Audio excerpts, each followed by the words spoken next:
Hi everyone, welcome to this workshop. Thanks for joining me today. It's a real honour to be speaking to you about how to grow your aesthetics practice without spending a fortune on marketing.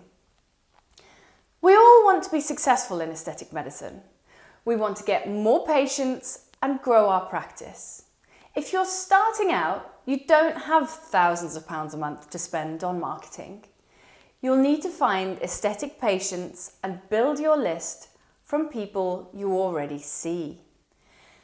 This is the most efficient way to grow a practice. Advertising should be a last resort after you've exhausted the patients who already come to see you and who trust you. But there's a problem. How do you speak to patients about aesthetic medicine? How do you broach the topic without offending people? We are terrified of being accused of ripping people off, overstepping, and diagnosing things that aren't there to line our own pockets. Most of the delegates I teach have the same problems. You're worried that talking about aging and aesthetics will offend people. You're not confident in your consultations. You worry you're going to come across too pushy and salesy. I get it. Consulting effectively is hard. It's not your fault you're struggling with aesthetic medicine consultations. They don't teach you this in dental and medical school, and there isn't a book on it. So I have gathered up all of my experience of over a decade of practice so I can fast-track your success. In polite society, we absolutely never, ever make comments about the way that people look. But in aesthetic medicine, this is your job. The two are on a head-on collision course and the middle is pure cringe. I believe it's just wrong for such highly qualified practitioners like us to be feeling embarrassed about suggesting treatments. Our patients want these treatments and they deserve our very best work. It's also plain wrong that beauticians are kicking our butts selling these treatments. The future of aesthetic medicine is sitting right here in front of this computer screen, and it is a tragedy that we're not gathering more patients and getting them to say yes when we have all of this talent. So, what makes me qualified to come and talk to you today? I am obsessed with learning and I've just finished degree number 8. I've got a massive private dental practice with 7 surgeries, soon to be 8, and 45 staff that just pays my bills. I've got a thriving aesthetic medicine practice because that's what pushes my buttons and I love this industry. And my aesthetic training company is obviously the SmileWorks Hub because I believe medical professionals are the future of this industry. My husband and I love running these businesses and we spend all of our time making sure they function optimally. And that means making sure that our people are looked after so they can look after our patients. We're the most reviewed practice in the country, maybe even Europe. So we know a thing or two about making people happy. I'm going to share with you the 3 things that have been the most useful to me in growing my aesthetic practice. People always say to me, how come you have all these lovely patients? And how come you do these massive treatment plans and bill all of this money? And why do patients say yes to you, but not to me? I've given this a lot of thought. And we're going to talk about the 3 most important things as I see them. The comprehensive examination, the technique of co-diagnosis, and how to use clinical photography. Now, this ain't easy and it's certainly not simple. Worthwhile things never are. What I'm going to do is work through the process so you can get an idea of what you must do to be a success. So listen up, because we want to get this right. Aesthetic medicine is a £3 billion industry. It's almost the same size as the entirety of private dentistry. The industry is exploding. The market is bigger and growing faster than at any time in the last 20 years. So how do we take advantage of this growth? Any market that is growing rapidly will be highly competitive and crowded. Competitive means there are solid competitors, good competition, who are competing for your patients. Crowded means it's also full of non-medics, illegal practitioners, and pure speculators practicing some sort of aesthetic medicine and just trying to get a piece of the action. The competition means you must be very good to succeed, and the crowded nature of the market means that patient attitudes are changing extremely rapidly. I know what you're thinking. I'm a medical professional, so I'm inherently safer, more qualified, and I can do a better job than the other players crowding the aesthetic industry. Therefore, I will open my doors and all of the patients will flock to me. But this doesn't actually happen, does it? Why not? The reason is that in a market where over half of the players are not medically qualified and cannot rely on selling their medical expertise, they need to rely on other skills to be successful. And these skills are selling skills. You believe that because you're medics, that becoming better medical practitioners will cause you to have more success. Whereas in a market that has these characteristics, what will actually give you the edge are sales skills and consultation skills. Another thing that a crowded market creates is a huge premium on advertising. Everyone is doing advertising and there's only so much space, so the cost per click and the cost of impressions, mailing lists, conversions, and SEO positions is also increasing. So the most efficient and least risky way of growing your practice is to forget about all the furore and focus on the patients who know you and who trust you. You need to stop trying to woo the people walking past your shop and start winning the people over who are already inside. That's where you maximize your success, revenue, and happiness. And it starts with effective consulting. There are 4 things you can do in your consultation that are guaranteed to grow your aesthetics practice. Change the start of your consultation. Make changes to your patient examination. Incorporate co-diagnosis to explore your patient's photos and options. And effective use of clinical photography. But before we get into any of this, the first thing to do is to set the patient's expectation, even before they get to your door. Because if you don't, the whole process will fail. Setting and managing patient expectations will have a huge impact on your overall success. Every patient will arrive at your practice with an expectation, and how you manage this will either help or hinder you. I need to explain to you what expectations are. Expectations are not about something being good or something being bad, far from it.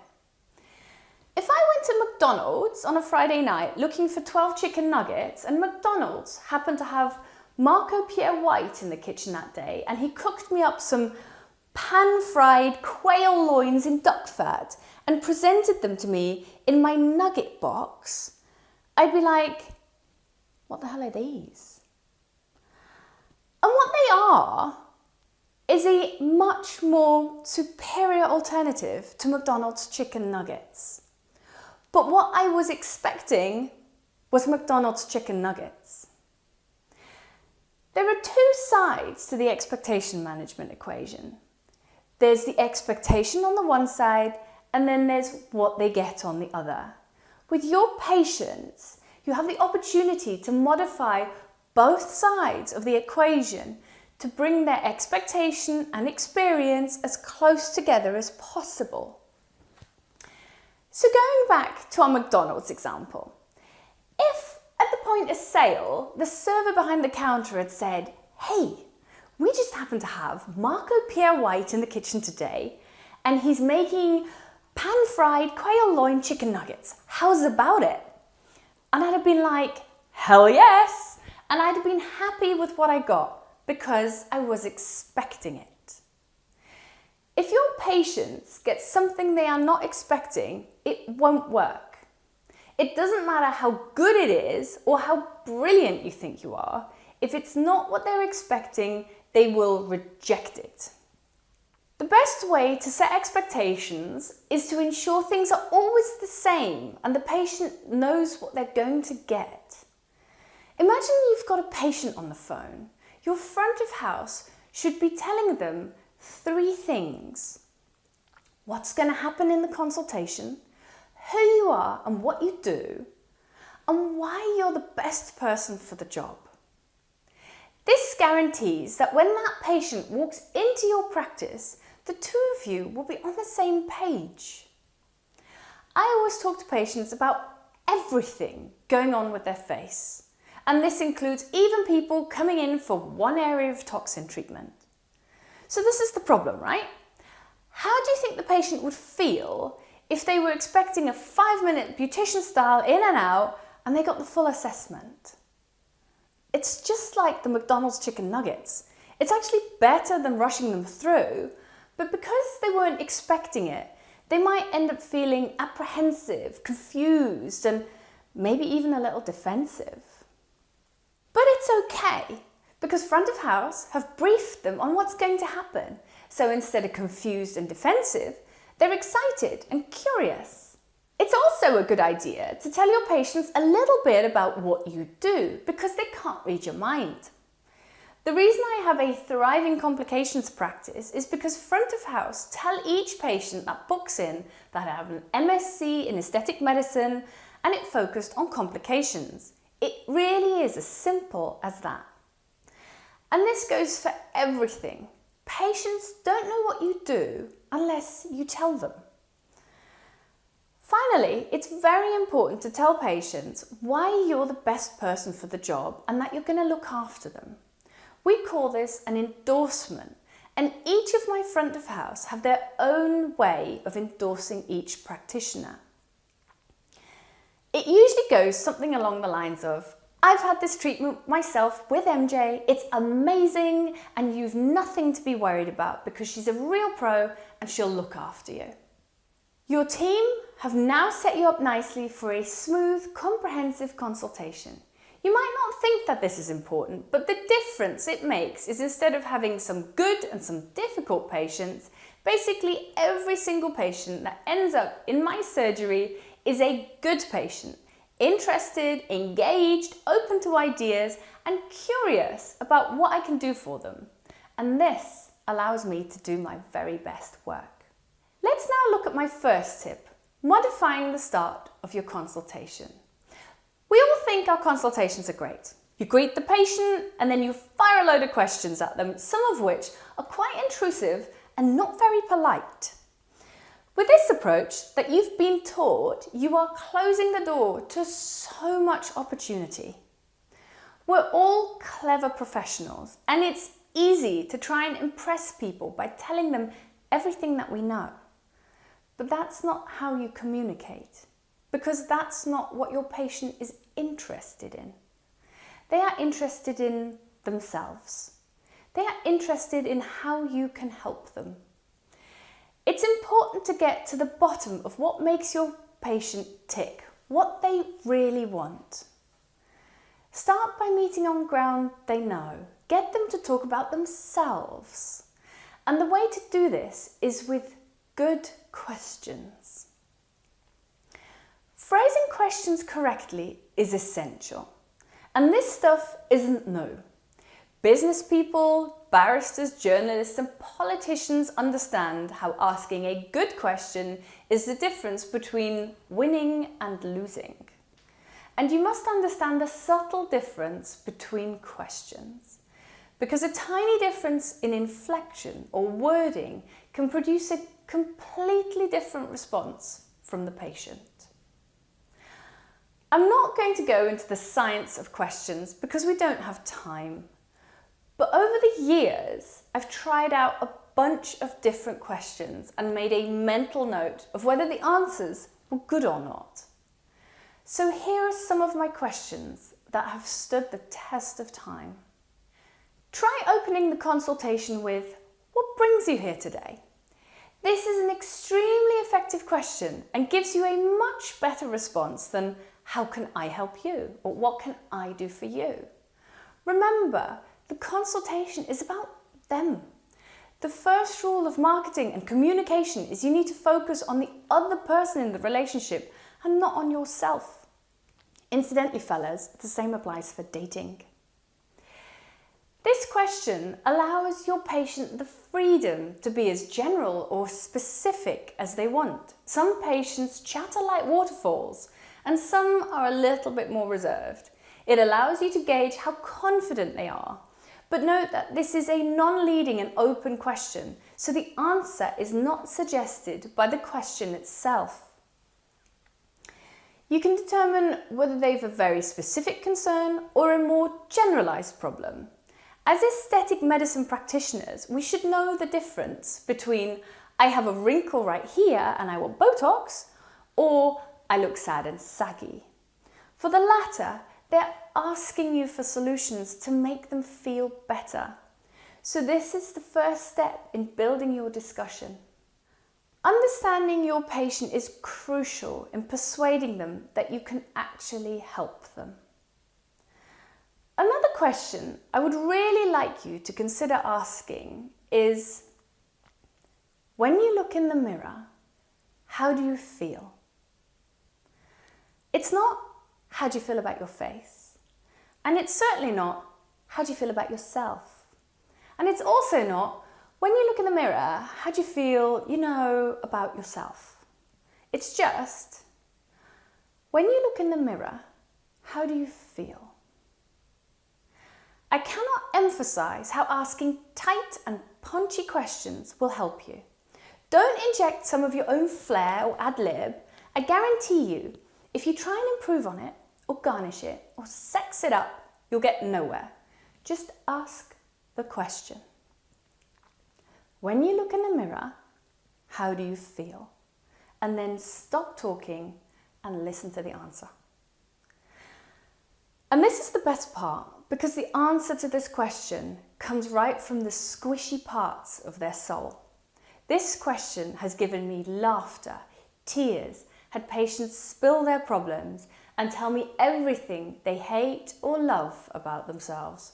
It is marvelous. There are those that say, "I feel awful," or "I hate looking in the mirror."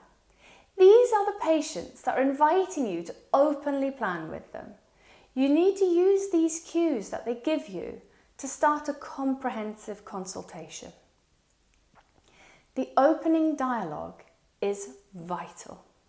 So now let's move on to tip number 2, modifying your patient examination. What has a patient examination got to do with sales and getting patients to say yes? I run 3 businesses and all 3 of them have a sales department. And sales is what we do every minute of every day. And sales comes in all shapes and sizes. I'm always amused when people talk about sales in a clinical setting, because it's not sales like Apple is trying to sell you the new iPhone or Virgin is trying to upsell you on a flight. Sales in a clinical setting just means a comprehensive examination. So every time someone says sales, I want your brain to find and replace it with comprehensive examination. To sell to someone in a clinical setting, you have to have identified somewhere that you can make a difference with the service that you provide. Put another way, to sell to them, you have to have something to talk to them about. A comprehensive exam means comprehensive treatment, which means a comprehensive outcome. If you want to do big cases, then you must do this part right. It's important at this point to discuss what's standing in your way where sales is concerned. You are. And the reason for this is that you have a preconceived idea about selling stuff to people. And it makes me cringe when you say you don't like sales because you don't want to sound like you're selling used cars or cheap suits like something out of the 1970s. The world has changed, and I do not accept this oldie-worldy idea of hard sales. The reason we tell ourselves that all sales is hard sales is because we are frightened to engage with an industry that's absolutely on the cutting edge of psychology, technology, and behavioral economics. I need you to get with the program. Modern sales is so effective, you don't even know it's happening to you. Seriously, you try and keep up with the Kardashians on Instagram, and the next thing you know is you're buying sterling silver laser-etched holographic cat pendants. Have you ever wondered where all of the stuff in your house came from? I tell you where. It came from the Google search engine results page. It came from Google Ads Pack. It came from Organic Position 1. It came from Amazon affiliates. It came from the Instagram and Facebook Ads Manager. Please stop talking to me about hard selling suits and cars. So I want you to think of sales in a clinical setting as just meaning comprehensive examination.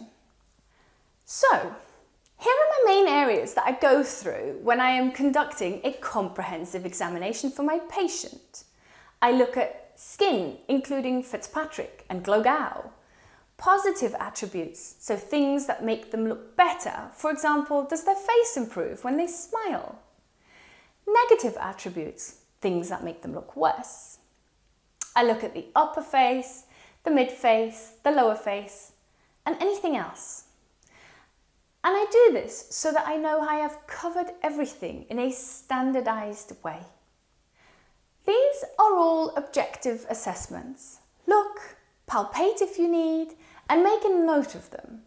They will be useful in the next step when you come to assess the patient's photos with them. Which brings me nicely onto tip number 3, using co-diagnosis to explore your patient's pictures and options.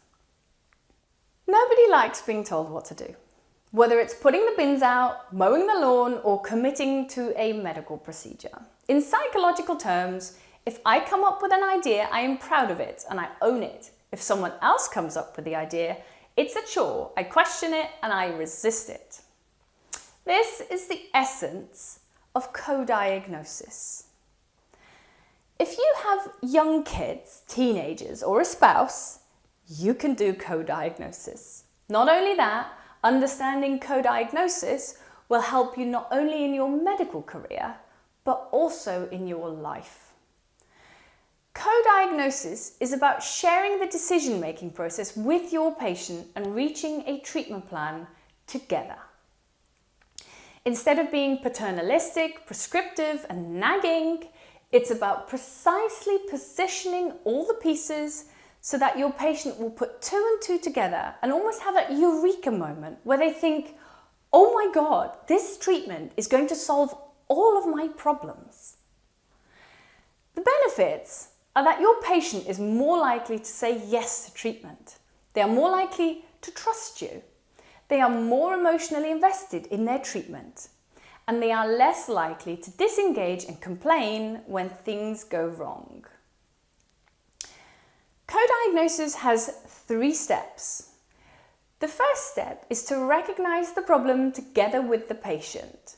Then, discuss the options for treatment in a non-biased way.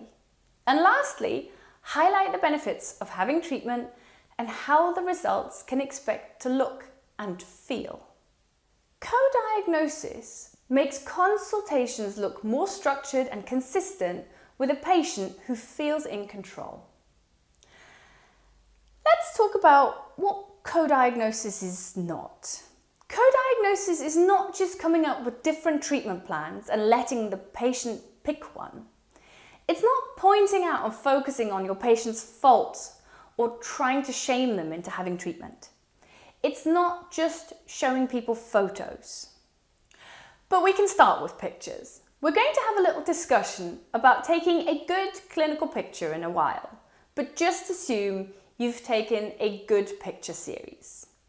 Why pictures and not the mirror, you ask? You look at yourself in the mirror dozens of times a day, and what you see over time is not usually what's there. What's reflected back is a highly subjective and biased image. This is not an objective assessment. With clinical photos, it's different. You're physically removing the patient from that biased relationship they have with their own reflection. You're creating an image that looks different in every way, and you are encouraging objectivity. Put the pictures on the big screen so you can both see them. Then, guide your patient by asking questions. Ask them, how do you feel about this photo? Or tell me what you see. And then, do not speak. This is the part where you need to really exercise composure and restraint, because this is where the magic comes from in the consultation. If you speak, you ruin it. You need to allow the patient to amble and stagger through their personal articulation of what they see without butting in. If they get stuck, you can gently tease them with open questions. How, what, why, where, when? But the biggest mistake I see trying to execute co-diagnosis is you put the picture up and then you ask the question, and it's the right question. And they start talking, and they're just about to get to the really important part. And you cannot help yourself and you butt in. And you've just messed it all up. The patient will now avoid this difficult task of articulating their concerns because it's far easier to just let you get on with it. You've interrupted them and shazam, you've effortlessly slipped back 50 years into paternalistic medicine. You've got your basic structure that we've just gone through in the comprehensive examination, and that's also the basic structure I use for co-diagnosis. It's a delicate balance though. What you've got to avoid doing is trying to structure it too much, because you'll just end up smothering the patient with a lecture instead of conversation. So after the broad, what do you see? I ask them what they like and what they don't like, which lines up with my positive and negative attributes from my patient examination that I made a note of earlier. I'll then take each of the views in turn and ask the patient to tell me what they see on these angles. Putting the picture up and asking questions is great. They spot the issues, and this is the time for you to add in some science to what they're saying. You can even annotate the pictures if you like. This is the part where you can really get your geek on.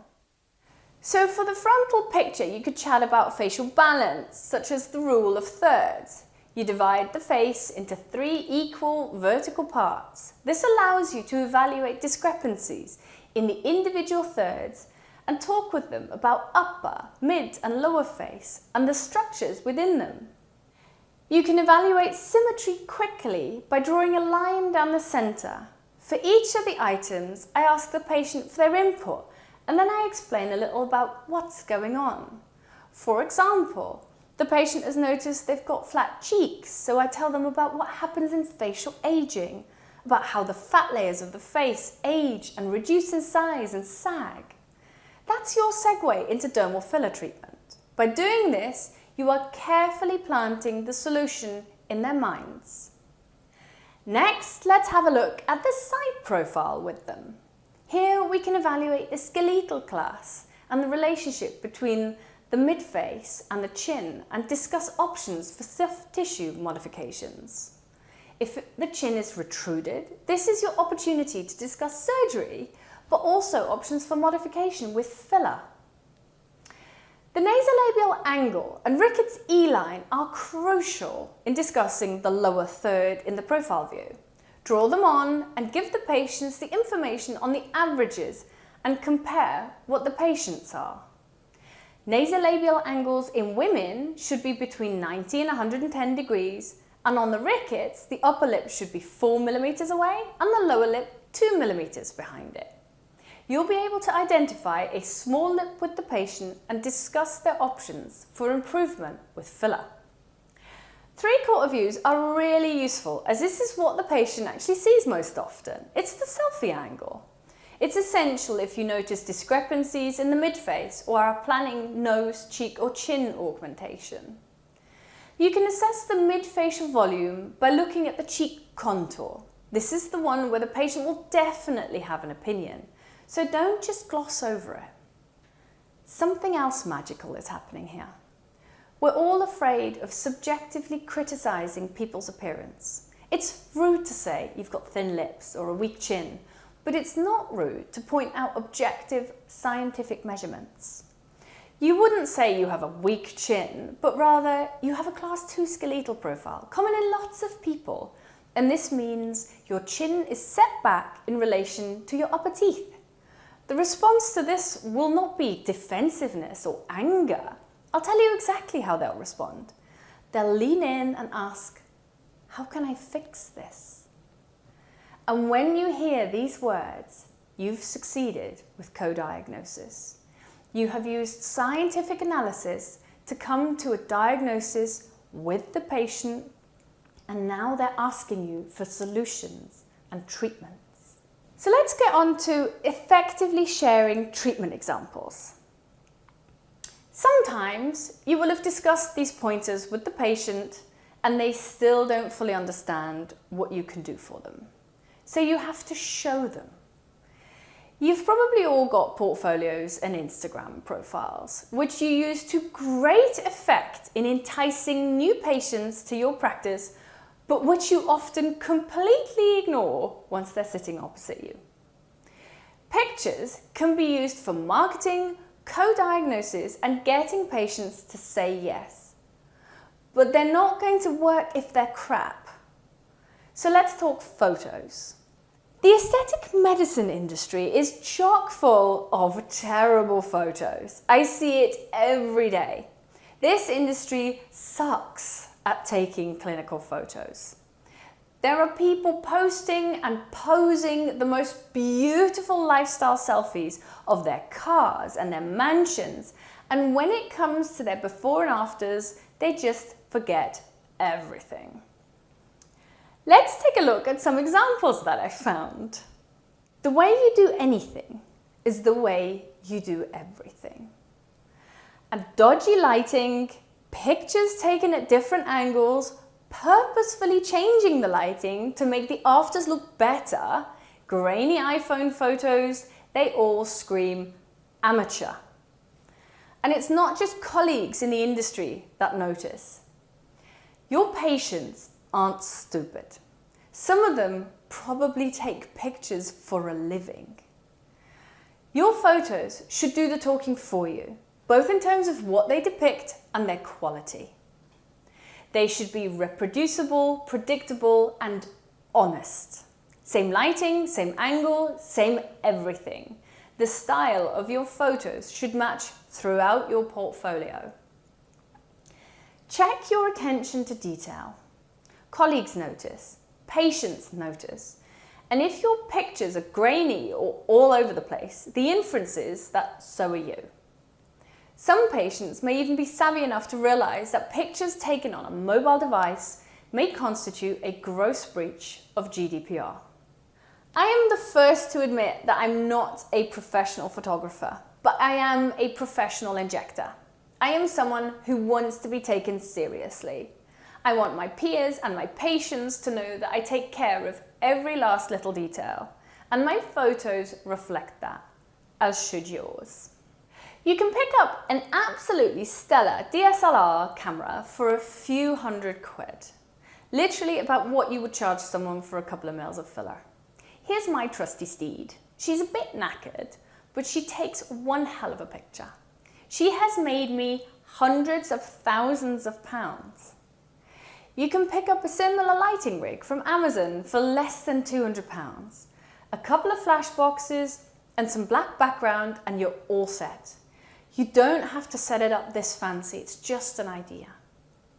Taking a decent photo is so easy, yet so many practitioners are sabotaging themselves by not getting it right. This is hampering your chances of being successful in consultations. If you're still confused about the ins and outs of taking a good photo and need more help, join me at the Hub. We have modules on taking photos and setting up your perfect shots so that you can get it right and give yourself the best chance. On our courses, you practice in our photo studio equipped with all of the gear so you can get into the workflow, gain confidence, take notes, copy us, and we'll even help you figure out exactly how to incorporate it into your practice. So there, it's science, not sales. Patients make decisions based on what they expected and the first interactions with you. So you need to start by setting the expectation you want them to have. Start with open questions so patients talk about themselves. Remember, what brings you here today? And when you look in the mirror, how do you feel? Give them a chance to feel in control whilst you listen and learn about what they really want. Integrate the whole face into your comprehensive exam. Don't just look at one area. Remember, you're comprehensively examining and not selling. You're using objective science to let them make their own decisions. This is also how you will get around your inner demons telling you it's insulting or overstepping. Be their guide by educating, exploring and engaging your patient in photographs, a what you see and what can be done approach to treatment. Ask them to share what they see. Then show them what you're capable of. Sharing high quality treatment examples is the best way to showcase what you do and reinforces why you're the best person for the job. This sets you apart from many others in aesthetics. Enlightened and insightful patients want a qualified and trained medical practitioner to look after them. Let's be real for a moment. Not everyone will want your treatment, and that's okay. But you can't just sit there and expect every patient to be dropped into your lap. You can't expect to build an aesthetics practice if you are too scared to consult effectively. These simple modifications to your consultation and assessment could mean the difference between your practice really taking off or not. It's time we stop seeing aesthetics as beauty, but as a medical discipline and start acting like the comprehensive medical practitioners we want to be recognized as. Everything I do is about supercharging your career in aesthetics, and that includes the technical aspects of doing the treatment just as much as developing and working on the soft skills like consultations, managing your business and patients, and just getting it right. It's been real fun speaking to you today, and thanks for listening.